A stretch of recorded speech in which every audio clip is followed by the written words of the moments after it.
Hey, welcome back to the Believe You Are a Good Mom podcast. I have a good mom with me today. So exciting. This is Andelin Price, and she is also a life coach. She is also a mom, and she is also a mom of a type 1 diabetic kid, which is very exciting. We're going to delve into all things diabetes today because I keep claiming to coach moms of kids with type 1 diabetes, but I hardly ever actually talk about it. So let's do. Andelin, you want to introduce yourself more than that little sketch? Sure. Like you said, I'm a life coach. I've been married for 22 years. My child with diabetes was diagnosed when he was 7.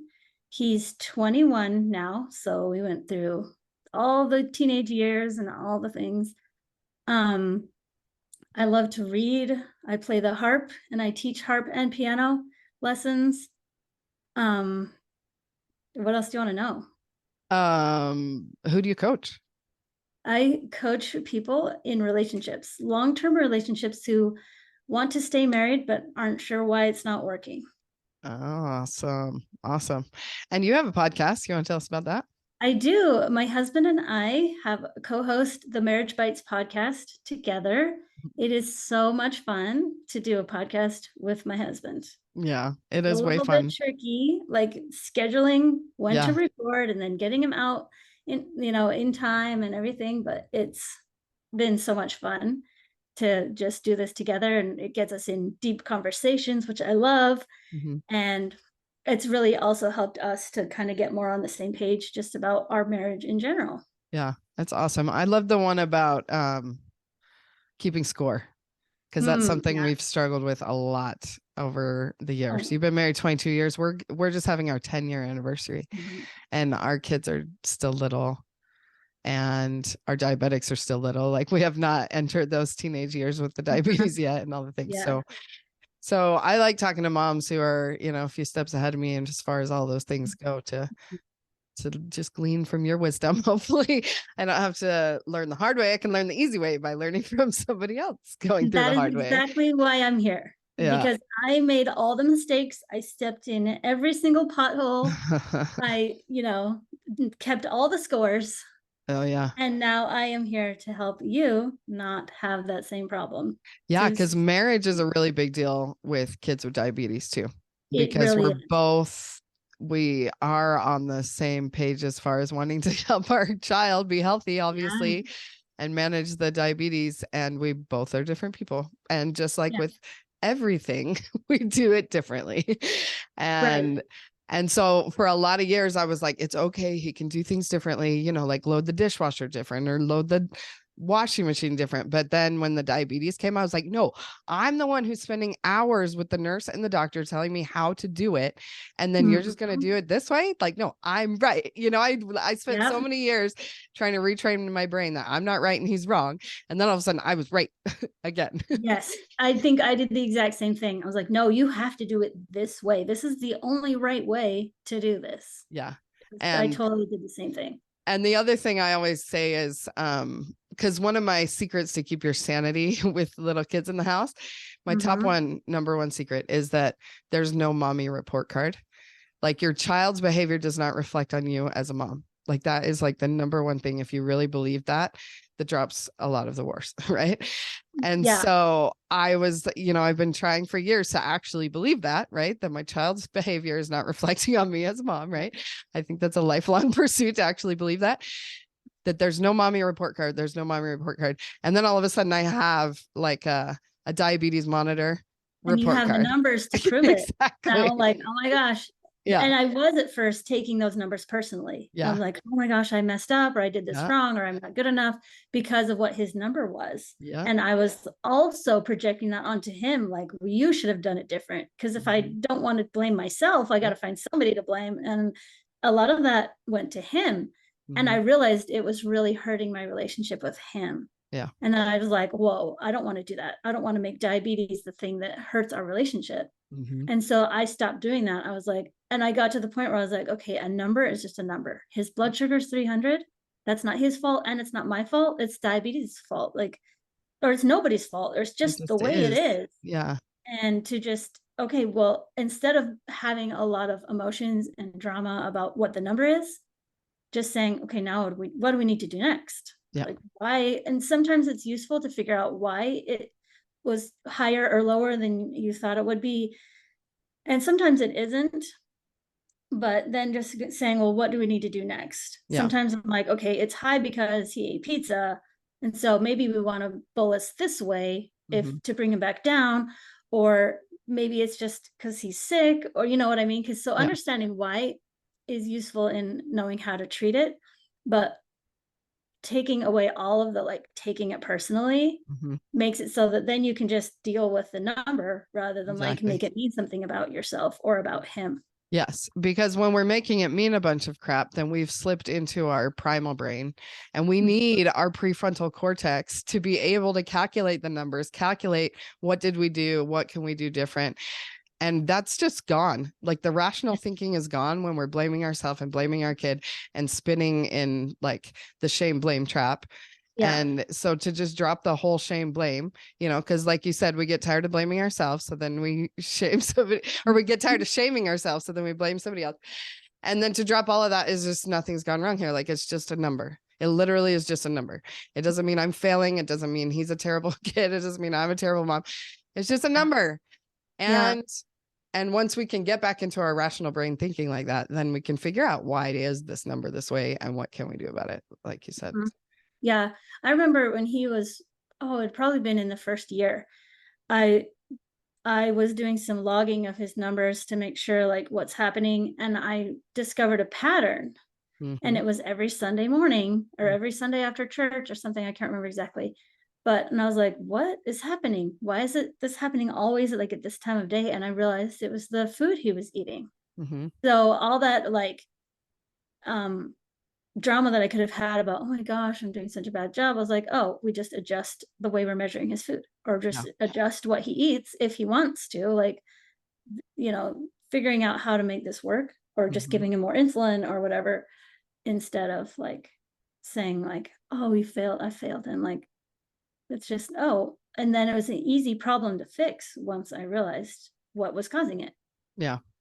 And all that so stress, all of this, oh, go ahead. I was just going to say, like, all that stress that we feel, you don't have to feel it. It's extra. Like, of course, we're going to feel stress. Of course, like, there's certain things that are always going to be stressful, but you don't need to have extra stress from like all those ideas that it's your fault. Right. Yeah. Beating ourselves up is just the optional extra stress that we can take that part off, which is easier said than done. Like it sounds so easy for us to say it because we've been practicing it for so long, but that's what I was so blown away by, is that like I had learned life coaching tools years before the diagnosis. And I just sat there at the hospital, like completely overwhelmed, of course, with the new diagnosis, but also overwhelmed with gratitude that I had been so prepared, like that I had these life coaching tools. And that's why ever since then, I've been like, I really need to give back. I need to help the other moms that don't have it. I literally cannot understand how anybody is surviving without these tools. How do you not take it personally? How do you not make it mean you're a terrible mom? Like it's, I don't know how they're doing it, but I really want to help them because it really has made all the difference for me. Even my business is all about like dropping the power struggle war, and I'd been like preaching that for years. And then, I mean, toddlers are all about power struggles anyway, but then that you have to give them shots and you have to control more of what they're eating and not eating and all the things. It's like power struggles on steroids, And so I just especially can't. when you make it mean like this is life threatening. Yes. And it is to a point of like, if they didn't have any insulin, they would probably not, survive that. But when I think a lot of parents I see put the pressure on themselves that like every single meal, every single decision that they make is a life-threatening decision. That is so much like I didn't know enough to know that I was supposed to think about it that way when he was little. Oh, wow. And so I was never like, oh my gosh, I might kill my child today every single day. Can you imagine trying to live? I can't imagine that. Yeah. Or try to sleep, because that's the hardest part. Like, they might die every night. How do like, you sleep through the night when you're just worried like that? Yeah. Yeah. And it's so hard. And you really can like bring it back down to reality. Like, yes, this is a condition that does need to be managed, but I don't have to think about it as like my child's life is in danger all the time. Yeah. You'll be in fight or flight your Yes. entire life if you think of it that way. Yeah. And some people are, and they literally can't sleep. And again, like sleep is really important to keep your prefrontal cortex in line. Yes. And Yeah. so when we're adding all these layers of extra stress and worry that really aren't that necessary, like go to the doctor. We have like 1 million doctor's appointments all the time, right? Oh, And the nurses and the doctors there aren't freaking out, Mhm. And so I just always have to remind myself, like, if this was a freak outable situation, like the doctor would be freaking out too. But Mhm. he's dealing with this times 1,000, every single patient that comes in. And how can he be so relaxed? Because it Mhm. really, like, we are managing it. It is Yeah. okay. And Yeah. somehow some sort of thoughts to be able to calm the brain out of that fight or flight response through the night to be able to sleep. And it Mhm. does come with time too, because like after multiple nights of it being okay, then you maybe can start to believe more in your brain that it Yeah, will I be think that's okay. a good point too, that like after like 5 years, I'm like, he's still fine. Like Yeah. everything's good. He's doing well. It is a lot easier to be like, okay, it was fine for the past 5 years. The next night, I'm going to be okay. The Yeah. next. And it depends on how much trauma the brain went through at the first diagnosis, probably, Mhm. and how Yeah. much we're inflicting every night by thinking the thoughts, Yeah. And or I do think that see, my son's diagnosis wasn't particularly traumatic to me. Mhm. But I think that there are parents whose kids' diagnoses, like their children, like literally like go comatose. Yeah. And that's super way more traumatic than it Yeah. was for me. And I do encourage parents to get help for that, Mm-hmm. to resolve that so that it doesn't live with you for the rest of your life. Yeah. Like, Because do it's go an and get unconscious thing. Like your brain yeah, has literally been traumatized. Like I've been in car accidents and now I'm a nervous wreck in the car.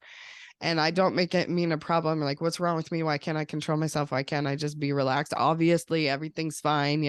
My husband will be like, everything's fine. And I'm like, to you, maybe, but like, I yeah, know that my brain has been traumatized.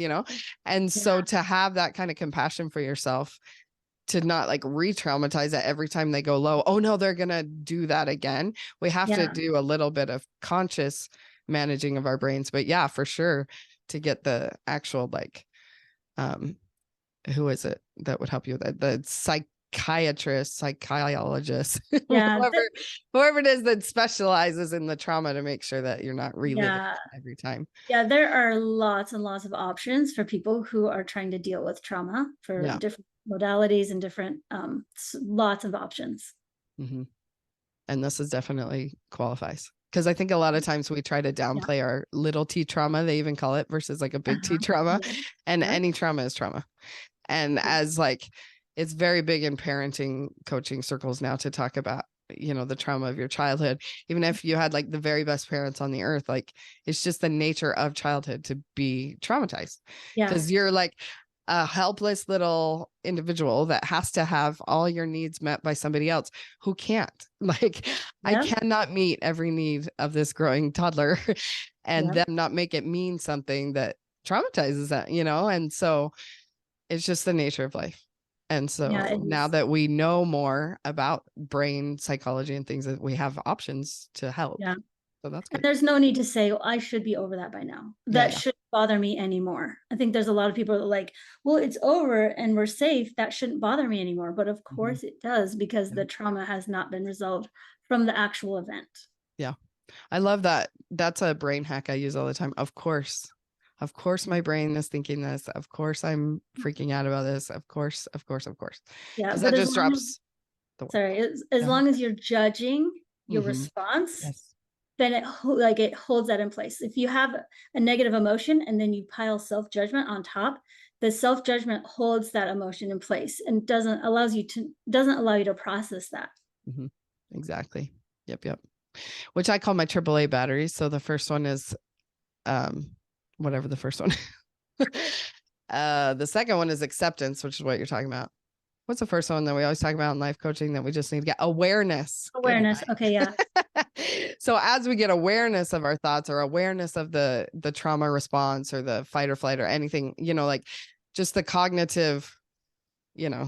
metacognition, right? Thinking about our thinking, that awareness, we usually go into judgment. So I like how you say that, like the judgment keeps it stuck there, but we need to be processing these feelings, not like you said, judging that I shouldn't be feeling this way. So the acceptance, that second battery is so important. And on this podcast, I'm just always talking about filling up that second battery, acceptance that of course I feel this way. It's totally fine. And now what do I want to do? Once that acceptance is filled up, then you can go into alignment, which is the third A, and like be the kind of mom you are, you know? So, okay, what else? Let's talk about our relationship with diabetes. So I hear every day people say, I hate this disease. And I think it's totally fine for you to hate this disease. Like no judgment on that at all. But I'm wondering what you're doing with that. What is the hatred of the disease causing for you? It's causing you to be frustrated. It's causing you to feel bad every time your child's blood sugar is outside of the range you want it to be in. It's it keeps it in the back of your mind all the time, which it's already going to be in the back of your mind all the time, pretty much. If you are like, I mean, my diabetic child doesn't live with me anymore, so I'm not like thinking about it, and I choose not to follow his numbers, and he is happy that way. Like I trust him enough that he's taking care of himself, and if he needs anything, he'll contact me. But when he was little, when he was with us and younger, and like teenage hormones, can we talk about that for so I lost my train of thought. Teenage hormones. Yes. Trusting him. Being in the back of your mind, that's what I was talking about. Yeah. Having it always there, but having anger always there, or hatred always there, then you're just living with anger all the time. If you can, I like to think about it as becoming friends with diabetes, because you can fight with diabetes, but you will never win. If you're always fighting, you will just always be fighting. Yeah. But if you can become to be friends, and not necessarily BFFs, but like civil acquaintances at least, then you can accept anything that it throws at you and not have this background of anger and hatred running all the time. You can just be like, okay, it helps with the acceptance part of like, for sure. Okay, so my kid's getting sick. His blood sugar is 300. We give him all this insulin and it's like water. It's not helping. It's not budging. Like that, it can be really frustrating if you're like, and I hate this disease because it's ruining my life. But if you're like, this is just what we have going on today, it makes you so much better able to just handle it and calculate the doses and not blame yourself or not snap at your child, for example, and not try to blame them when you're like, okay, it's just going to be one of those days where he's high. There were days that he didn't sleep well because his blood sugar wasn't very well controlled overnight. And so a few times I let him go to school a few hours late so he could get a little bit extra sleep in the morning. But I wasn't like, oh my gosh, I'm a terrible mother because my kid, I was like, yeah, he needs a little bit extra sleep. I'm just going to let him sleep and take him to school a few hours late and no harm done. He'll be okay. He'll be okay. Yeah. So good. So our relationship with anyone or anything is just our thoughts about it. So you have a relationship with your kids, which is like normal. That's how we talk about relationships. It's usually between people, you know, but really even our relationship with our kids is just our thoughts and feelings towards them and what we think they think of us and what we're thinking of them and all the thoughts, right?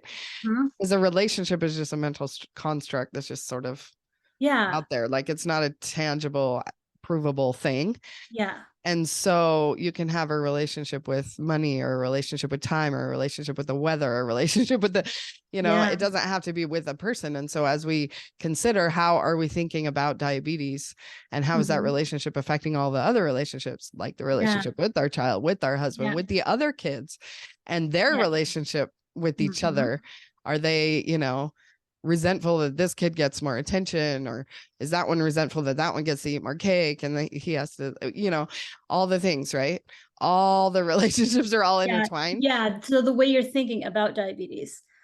Is something that I noticed is that I was going through my own emotions and I didn't have the tools at that time. This was a long time ago. I didn't know about life coaching and I didn't know about, you know, all of this. And so I was kind of going through what I was going through. And I realized that when I was having a hard time with diabetes, because it was a part of who my son is, he thought that I was he was taking that personally, and rightly so, because he was a 9-year-old or a 10-year-old. He was young, and he was like, my mom doesn't like me.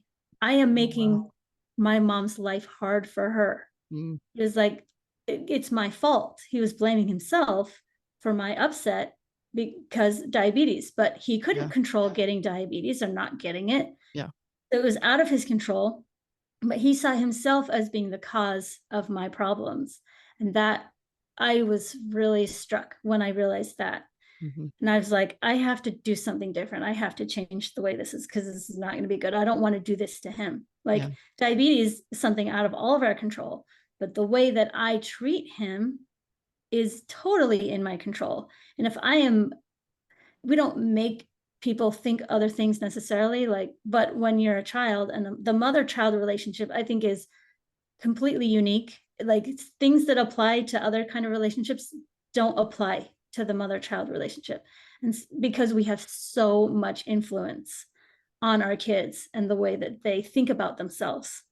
So he was thinking of himself as a problem for me. And so I had to backtrack and be really clear. Listen, this is not about you. You are just fine the way you are. And we healed our relationship with diabetes so that our relationship between each other wasn't rocky because of it. Yeah, that's so good. That's so good. So I am doing right now free relationship boost calls. I call them RBCs. And so you just come with someone in mind that you want to boost the relationship with, you know? And so it could be with your son, could be with your husband, could be with anybody.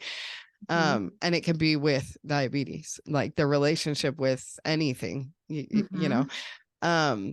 And so it's been interesting because I run these kind of RBCs in my own head all the time. And I kind of think that I look at my relationship with diabetes as just another task, you know, like I have to change diapers, I have to do laundry, I have to dose insulin. Like, it's just another thing I do, you know? Yeah. And I don't like resent it, hate it. Like, I mean, I don't love it. I dread the day that we have to change out the Omnipod every 3 days. You know, that's not my favorite day, but at least it's not every day. And at least I'm not doing shots all day long anymore. And I mean, it's just another thing. Like, and when you think about it at the beginning of diagnosis, just thinking, oh my gosh, my whole world is wrecked now. Like, they're never going to live a normal life. I won't live a normal life. Like, those kind of thoughts are affecting your relationship with diabetes, right? And not making it easier to deal with. But if it's like, okay, here we go. Like, I don't know. Do you know the movie Seven Brides for Seven Brothers? Oh, yes, I do. The play. Yeah. I just always, my sister and I call it like our tapping into our inner Millie Ponape. Because when she first gets like thrown into this circumstance that she was not expecting, you know, she's like, what? You expect me to like clean and clean and cook for all you guys and stuff? She just looks around, is like totally overwhelmed. And then she pulls up her sleeves and gets to work. It's like that. It's like, it's totally overwhelming.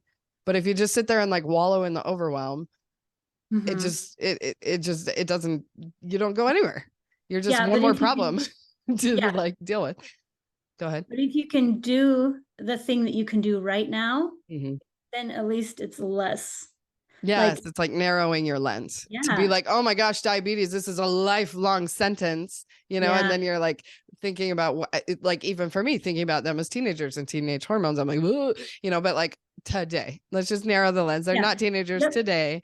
What do I need to do today? Now? What do you need to do in the next hour? You don't need to learn every single thing. You don't have to read every single book in the next hour. In the next hour, is your child's life going to be in danger? What are they going to have needs? Are they going to want a snack? Are they going to need their blood sugar tested or whatever? Like, what do I need to do right now? And just bring it into like, okay, what do I need to do today? Or what do I need to do this afternoon? Then you're like, okay, that's what I can focus on. And then you can work on that. That's something that you can do. You can't bite off the entire diabetes all at once. Yeah. I remember thinking this in high school where I realized like, someday I'm going to drive. Like, thinking about being able to drive was like, it's pretty overwhelming, like kind of scary and like, what? And then I just did it, you know, like one day at a time I learned how, and, you know, went on drives and learned how. And it's like, you can bite off what you can chew when you just do what you got to do. Or before I went on a mission, I was like, oh my gosh, what's that going to be like? Whatever. But it's just day by day. You just do what you got to do. And if I imagine that I would have 5 kids under the age of 8 and 2 of them had diabetes, I'd be like, I cannot do that. I will never do that. That's impossible. but just day to day, like, I don't know how anybody does their life. If you look at anybody else, it's like, how do you do what you do? But you just do what you got to do. Yeah. I get people who ask me that all the time, like, oh my gosh, how do you do it? And I'm like, I don't know. I just do one day and then I do the next day and then I do my best. And some things I let it go. I don't always clean my house perfectly. Last night I went to bed and there was like stuff everywhere. I'm like, all right, we're going to bed and that's it. I know something's got to give. And with diabetes, a lot of things have got to give. Like they need to, they have the diabetes managed, not have the house clean and the whatever hairbrush. Yeah, it does definitely change like your priority list. Somewhat. I had the where I'm trying to look for. It was my sort of knee-jerk reaction to be like, okay, no, you can't go anywhere ever again. Like you have to stay home and so I can watch you and you can't do anything. You can't do sports. You can't do anything because then I don't have control over what's happening with your blood sugar right then.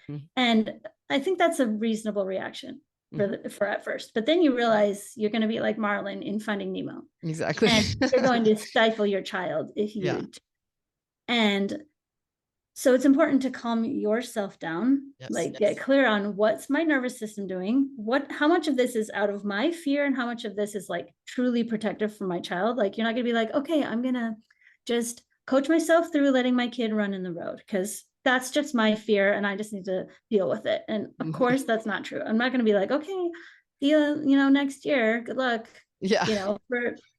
But there is a certain amount of fear that like, this is my fear and this is something that I need to deal with and it's not my child's problem. And then you work through that and then you can get to the place where you're like, okay, is it safe for him to play soccer, to be on the soccer team? Is it safe for him to go on an overnight trip?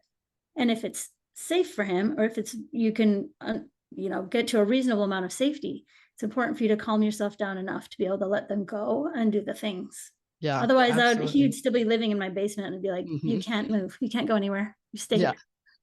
But he's grown and he's taken on the responsibilities over time. And he's doing fantastic right now. And I'm so proud of him. And he doesn't let diabetes stop him. If you teach your child that diabetes has to stop you from doing stuff, they're going to eventually take that on and use it to stop themselves. And I think that would be a shame. Yeah. For sure. It's so awesome. So that's what I'm all about as a life coach, is to help the mom self-regulate, as well as a coach of any, like the mom of young kids, whether they have diabetes or not. Like our own self-regulation is always number one. Like we just want the kids to behave so that we can feel good. But they're kids, like they don't even have a prefrontal yet, And so I just kind of back to where you said, how do you do it? Whenever people would ask me, I don't know how you do it or whatever, I would always say Jesus and Jody. Like Jody's my life coach. I think we all know who Jesus is, right? And so using the life coaching tools mixed with like the tools from the gospel, it's like, that's how I survive on the daily. Like, I don't know what else to say. It's just Jesus and Jody, which isn't specifically Jody necessarily all the time, but like, that's kind of code word for me for like the life coaching tools. So, I do want to make sure everyone knows that I am starting a T1D support group call. Did I tell you about this? You mentioned it. Oh, okay, fun. So every Tuesday this is Tuesday, so not today, but starting February 21st at 9:30 a.m. Mountain Time.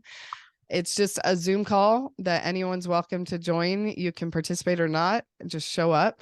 And the point of it is to give ourselves, like we're talking about, we've got to take care of ourselves before we can even manage anything, because we're our own brains and our own bodies. Like we have to calm the nervous system, right?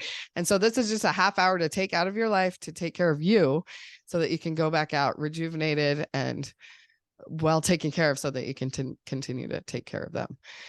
And so you just come, we're going to do like a breathing exercise, a little meditation, kind of calm down.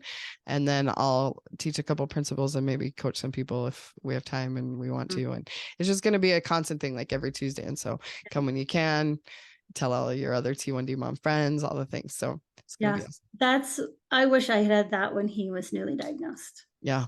And this is going to be amazing for so many parents. Yeah. And the community, of course, like we love the Facebook groups where we get on there and like, we're not alone, but there's a lot of like complaining and negativity on there too. And this is like an opportunity to just come and like believe new thoughts, not just like continue to wallow with other people who hate diabetes, right? Like, let's like build a community of like building that relationship with diabetes that's useful. Yeah. And so it's going to be awesome. So we'll see you there next week. And any last wisdom from Andelin? How can people work with you? Well, you can just find me on Instagram, Andelin Price Coaching. You can contact me through my website, andelinprice.com. But just, email me, however you like to communicate. Just let me know, and we'll work out whatever it is that you need. Awesome. So fun. Okay. Well, thanks so much. Anything else you were burning to say that we didn't get to? I don't think so. Okay, cool. Well, then everyone, believe that you are a good mom. And we'll talk to you next time.